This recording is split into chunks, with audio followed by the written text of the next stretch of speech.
Today, with the help of our not at all rogue AI Fanda and Daniel Parris of StatSignificant.com, we're going to determine as objectively as we can what is the greatest year in film history and why, right here on By the Numbers.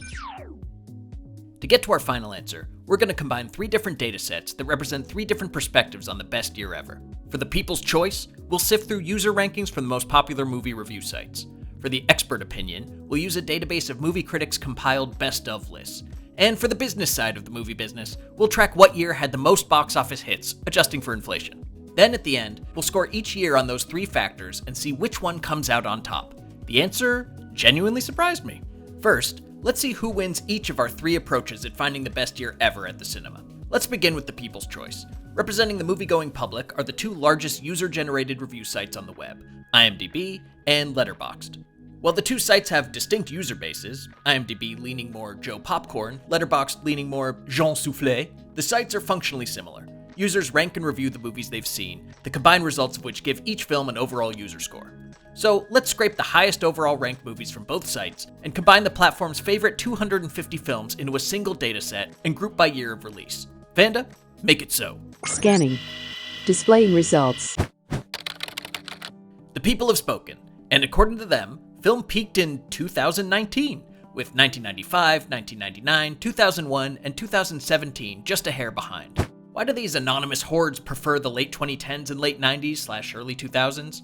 Let's hypothesize. For one, there's an age bias when it comes to users of online movie review sites. Letterboxd and IMDb's largest demographic is 25 to 34-year-olds. We're making the perhaps unfair assumption that they aren't too familiar with, the 1930s golden age of Hollywood. But still, there are some genuinely solid reasons behind the popularity of those recent eras. By the late 90s, digital video technology had matured to the point where cameras and editing software was accessible to a wider variety of filmmakers. America's independent film infrastructure had grown to the point where these new voices had wider reach, and on the mainstream side, Hollywood was ramping up making and taking from a global audience, leading to increased exposure for foreign language films and an increase in adapting globally popular IPs like Spider-Man and Lord of the Rings.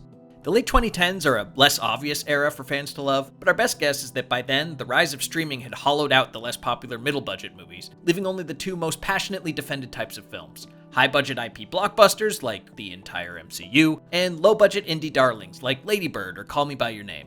Online reviewers tend to favor high-quality IP adaptations, mildly transgressive indies, and beloved foreign films. The late 90s and late 2010s witnessed a surge of both. So, is 2019 the best year overall? Not quite. Let's move on and see what the intelligentsia think. Critics, you may be surprised, are more than just professional haters. One of their most important roles is to serve as curators, identifying films of artistic merit and documenting these for posterity. For our data, let's take a grand survey of critics surveys, combing through lists like AFI's 100 Greatest Films, Variety's 100 Greatest Films Critics Survey, Sights and Sound's Top 100 Films Critics' Choice, and beyond. Vanda? Displaying results. Unlike the People's Choice category's bias towards the late 90s and 2010s, the critics' choices over-index on the early 1960s and mid-1970s. 1974 is their consensus best year, with 75, 60, 62, and 66 not far behind. What is it about that era's films that endear them to critics, aside from being, really f***ing good? Well, in the early 60s, the monopoly Hollywood studios held on production and distribution started to crack. High-minded auteurs emerged, along with global movements like the French New Wave and Italian neorealism that introduced groundbreaking new techniques and narrative structures. And the mid-70s are often referred to as New Hollywood, a period driven by yet another wave of inventive, auteur-driven films deviating from the studio mold. You're probably noticing a pattern by now.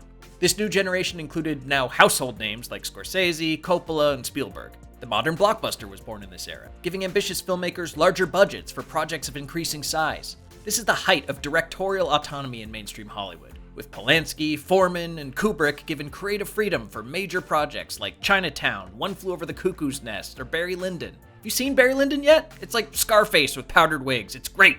Go watch it. I'll wait. Okay, welcome back. Critics feel intense nostalgia for this period, when creative and commercial interests briefly aligned to give directors ample funding and freedom to make their dreams a reality. A time before studio consolidation, CGI, franchise fatigue, and Bob Iger. Speaking of Bob Iger, let's let the dollar do the thinking for us with our next category, the best year at the box office. Vanda, take in Box Office Mojo's top 500 lifetime highest grossing movies, adjust for inflation, and group by year, will you? Scanning. Displaying results. Our top year is 2002. followed by a four-way tie between 98, 09, 99, and 01. The beginning of the 21st century was the peak of box office potential, a time before streaming cannibalized the box office, and TV just wasn't that good yet. Meanwhile, movies provided audiences with stunning imagery, things they'd never seen before. The turn of the century offered an unparalleled array of movie options. There were hit comedies like Austin Powers, Big Daddy, and Something About Mary. There were high-grossing animated movies like Bug's Life, Shrek, and Toy Story. There were even mega-hit horror movies like The Sixth Sense, Signs, and The Blair Witch Project. There was no one formula for commercial success. Any movie could hit at the box office. So, now we have our top years in all three categories. Fanda, for our grand finale, merge the three datasets and calculate the average rank for each year across these groups. Scanning.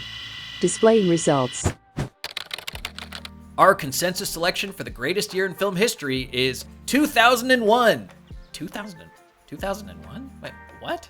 Okay, well, it's the fourth best year according to the people, the 25th best year with critics, and the fifth best year at the box office, giving it the number one spot according to our formula, beating out consensus favorites like 39, 75, 94, 99, or 07. So what gives with this finding?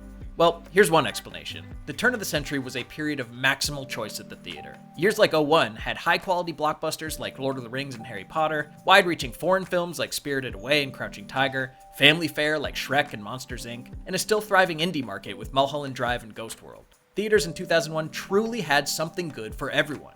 Look, it's pretty random, okay? And 1975 is the clear winner if you ignore the box office. But we had to choose something, so why not 01?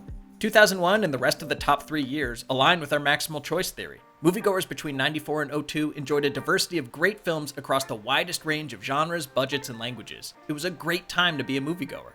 Maybe 2001 was the last time every film-going demographic was satisfied with their offerings. Maybe we're nostalgic about some unspecified point in the past when things were better than they are now, or maybe it's best not to overthink things. Whatever the case, congratulations to 2001. I now pronounce you the greatest year in film history. For now, at least until the coming film renaissance of 2024. Right, Fanda? Right? Please? No? Be sure to like and subscribe.